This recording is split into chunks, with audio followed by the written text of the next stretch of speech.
এখন হঠাৎ করে শিক্ষার্থীরা তারা ভাবছে যে তারা আগের মতো মব করলে, ফেসবুকে আমার বিরুদ্ধে হাহা দিলে আমি বোধহয় ঘাবড়ে যাব না। তো যারা লেখাপড়া করবে না, যারা টিকটক করবে, যারা লেখাপড়া করতে চায় না, তাদের নিয়ে তো আমি চিন্তা করছি না।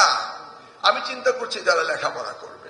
নাকি মন্ত্রীর পদত্যাগ দাবি করে, আরে ভাই পদত্যাগ তো আমার করতেই হবে যদি কিনা আমি পরীক্ষা ঠিক মতো না নিতে পারি। আমারও তো দাবি পদত্যাগ আমাকে অবশ্যই করতে হবে যদি আমি পরীক্ষা ঠিক মতো না নিতে পারি। তাহলে তাদের তো চিন্তা করতে হবে, তার পরীক্ষা ঠিক মতো দেখে, আর তাদের তো যদি আমি ঠিক মতো না করতে পারি সেটা তো আমার দুর্বলতা প্রমাণই হবে।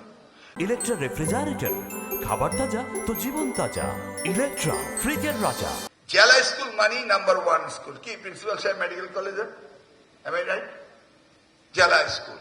কিন্তু এখন গিয়ে দেখেন জেলা স্কুলের দায়িত্বে ডিসি সাহেবের ছেলেমেয়েরা ঢাকায় থাকে, ঢাকায় লেখাপড়া করে। আমার মনে হয় এটাও ম্যান্ডেটরি করে দেওয়া উচিত জনপ্রশাসন থেকে, যারা জেলার দায়িত্বে থাকবেন তাদের ছেলে মেয়ে জেলা স্কুলেই পড়তে হবে, তাই না? তাহলে নিজের ছেলে মেয়ে ভালো পড়ে, এই জন্য এগুলি খুব মাইক্রোস্কোপিক ব্যাপার, কিন্তু এগুলি আমাদের দেখতে হবে। এই যে মঞ্চে বসে আছি প্রিন্সিপাল সাহেবের সাথে মেডিকেল কলেজে, একজন আমার টেক্সট পাঠাচ্ছে স্কুল বন্ধ করে দিন, 166 জন মারা গিয়েছে। আমি ওনাকে দেখালাম, আর বিষয়টা কি, হামে 166 জন মারা যাচ্ছে, তাহলে তো স্কুল বন্ধই করে দিতে হবে। তো উনি বললেন না, আপনি এটা নিয়ে চিন্তা করার দরকার নাই, বিগত সরকার ভ্যাকসিন দেয়নি বলে ইনফ্যান্ট মারা যাচ্ছে, আর আপনার স্কুল কলেজের ছাত্র ইনফ্যান্ট না, তারা মারা যাচ্ছে না। এই যে মানুষের রং পারসেপশন, এটা উনি ক্লিয়ার করলেন, তাই না? তবে ভাই খুব মনে থাকবে আপনাদের রাজশাহীর কথা। আগেও রাজশাহী আসতাম, এবারও আসছি অনেকদিন পরে। এই অপচয় কিভাবে করা যায়, কোন সূত্রে করা যায়, এইটা রাজশাহী মডেল সকলকে নিতে হবে। সেই জায়গায় আমার অনুজ আবার সেই চেয়ারে বসছে, বুঝেছেন তো? রাজশাহীতে কি বিরাট ফ্লাইওভার বানিয়ে রেখেছে, আমরা স্কুল কলেজ মাদ্রাসায় দিতে পারি না, হসপিটাল টাকা দিতে পারি না। রাজশাহীর মানুষে এত বিলাসিতা করে, এটা জানতাম না, এবার শিখে গেলাম। এই মডেল মিউজিয়ামে রাখতে হবে, যেখানে প্রয়োজন নাই সেখানে কোটি কোটি টাকা স্পেন্ড করেন। সত্যি।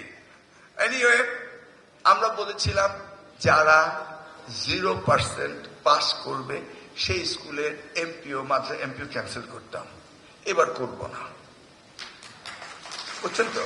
কারণ হঠাৎ করে আপনাদেরকে বলছি করতেই হবে, আপনারা হঠাৎ করে আবার সুশিক্ষক হবেন, আবার আমি আগের আইন রাখবো, দুইটা তো একসাথে যায় না, যায় না। কিন্তু আপনাদের লক্ষ্য রাখতে হবে যে এটা যেন না হয়।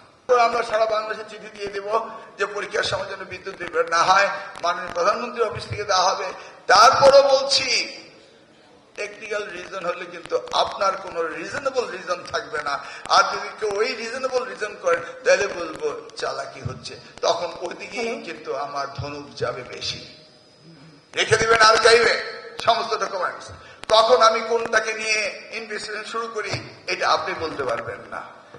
ওই দলিল যেন তামাদি না হয়, ওইভাবে দলিল সংরক্ষণ করতে হবে, এবং সেইভাবেই আমি আবার পুনর্বিবেচনা করব।